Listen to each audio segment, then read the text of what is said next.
भारोपी भाषा परिवार मध्य मैथिलीक स्थान।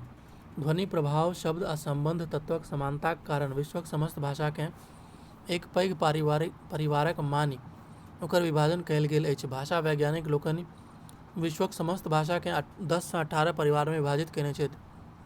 ओना वास्तविक रूपमे एकरा 16 भाषा परिवारमे विभाजित कयल जा सकैत अछि। एहि 16 परिवारमे सबसँ प्रमुख आ महत्वपूर्ण भारोपी भाषा परिवार अछि। साहित्य आ लिपि दुनू दृष्टिएँ ई भाषा परिवार सर्वाधिक समृद्ध अछि। एकर नामकरण विवादास्पद रहल अछि। प्रसिद्ध विद्वान मैक्स मूलर एकर नाम आर्यन रखलनि आ बादमे एकर नाम इंडो जर्मनी कयलनि। एहि भाषा परिवारक नाम इंडो केल्टिक सेहो पड़ल, मुदा अंततः भाषा वैज्ञानिक लोकनि इंडो यूरोपियन नाम पर मतैक्य भेलाह, जकर रूपांतरण भारोपी रूपमे ख्यात भेल।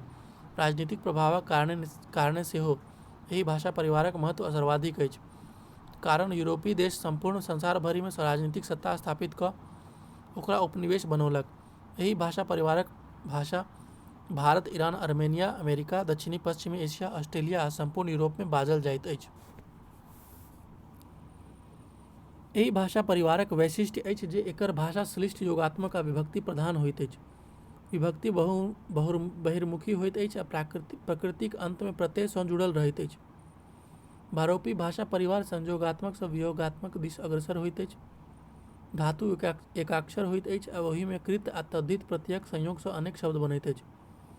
स्वर परिवर्तन सँ संबंध तत्वक परिवर्तन भऽ जाइत अछि आ समास दिस एकर विशेष आग्रह रहैत अछि। मैथिली भारोपी भाषा परिवारक भारत-ईरानी शाखाक आधुनिक आर्य भाषा थिक। भारतीय आर्य भाषाकेँ भारत भाषा वैज्ञानिक लोकनि 3 भागमे बाँटने छथि। प्राचीन भारतीय आर्य भाषा 1500 से 500 ईसा पूर्व, मध्यकालीन भारतीय आर्य भाषा 500 से 1000 ईस्वी धरि, आधुनिक भारतीय आर्य भाषा 1000 से आदि पर्यंत। प्राचीन भारतीय आर्य भाषाक अंतर्गत वैदिक आ लौकिक संस्कृत अबैत अछि। वैदिक संस्कृतकेँ वैदिक भाषा, वैदिकी छांदस वा प्राचीन संस्कृत सेहो कहल जाइत अछि, जकर प्राचीन स्वरूप ऋग्वेदमे सुरक्षित अछि। प्राचीन भारतीय आर्य भाषाक दोसर रूपकेँ लौकिक संस्कृत वा क्लासिकल संस्कृत सेहो कहल जाइत अछि। प्राचीन भारतीय आर्य भाषा जे एकटा मौखिक भाषा छल, तकरा 3 शाखामे विभक्त कयल गेल अछि: अंतरंग उपशाखा, बहिरंग उपशाखा आ मध्यवर्ती उपशाखा। अंतरंग उपशाखा सबसँ पहिने भारतमे आयल आर्य लोकनिक भाषा थिक, जकरा अंतर्गत हिंदी, गुजराती, राजस्थानी आ पंजाबी भाषा अबैत अछि।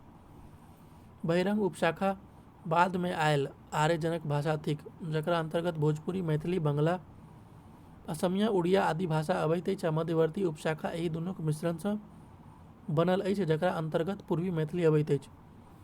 डॉ. सुनीति कुमार चटर्जी क्षेत्रीय आधार पर भाषाक 5 रूप मानलनि: उदीच्य, प्रतीच्य, मध्यदेशीय, प्राच्य, दाक्षिणात्य। पाणिनि जखन व्याकरणक निर्माण कऽ संस्कृत भाषाकेँ नियममे आबद्ध कऽ देलनि तँ ओहि सँ एक नव भाषाक प्रादुर्भाव भेल, से प्राकृत कहौलक। प्राकृतकेँ 3 भागमे बाँटल गेल: प्रथम प्राकृत, द्वितीय प्राकृत आ तृतीय प्राकृत।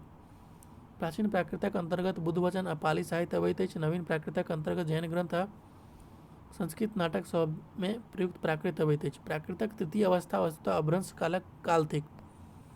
पहिने प्राकृत बोलीक रूपमे आयल आ बादमे साहित्यिक भाषा भऽ गेल। एकर मुख्यतः 5 टा भेद अछि: सौरसेनी, दूसरा महाराष्ट्री, तेसर मागधी, चारिम अर्धमागधी, पाँचम पैशाची।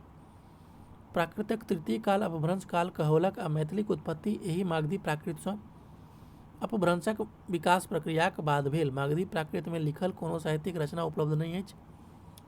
संस्कृत नाटकमे एकर प्रयोग निम्न श्रेणीक पात्र द्वारा कयल जाइत अछि। 8म शताब्दीक अंत धरि अपभ्रंश सँ नवीन भारतीय आर्य भाषाक स्वरूप स्पष्ट होमय लागल आ 13म शताब्दी धरि ई अपन प्राचीन स्वरूपमे स्थिर भऽ गेल। एहि तरहेँ देखैत छी जे मैथिलीक उत्पत्ति प्राचीन भारतीय आर्य भाषाक प्राच्य भाषा समूहमे भेल, जे क्रमशः संस्कृत, प्राकृत, अपभ्रंश आ आहट होइत आधुनिक स्वरूपमे आयल। एहि तालिका सँ भारतीय भारोपी भाषा परिवार मध्य मैथिलीक स्थानकेँ नीक जकाँ निरूपित कयल जा सकैत अछि। भारोपी भाषा परिवार कैंटुम सतम, सतम से निकला है भारत ईरानी, सतम से। उसके बाद भारत ईरानी को 2 भाग में: भारतीय आर्य भाषा, ईरानी। भारतीय आर्य भाषा में वैदिक संस्कृत, लौकिक संस्कृत। वैदिक में आ जाओ, दक्षिणात्य, प्राच्य, मध्यदेशीय, प्रतीच्य, उदीच्य।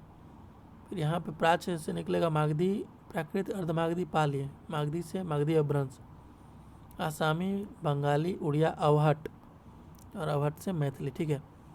आन आधुनिक भाषा अपभ्रंश सँ सीधे आधुनिक स्वरूप में आयल, जखन कि मैथिलीक उत्पत्ति अपभ्रंश सँ अवहट होइत भेल।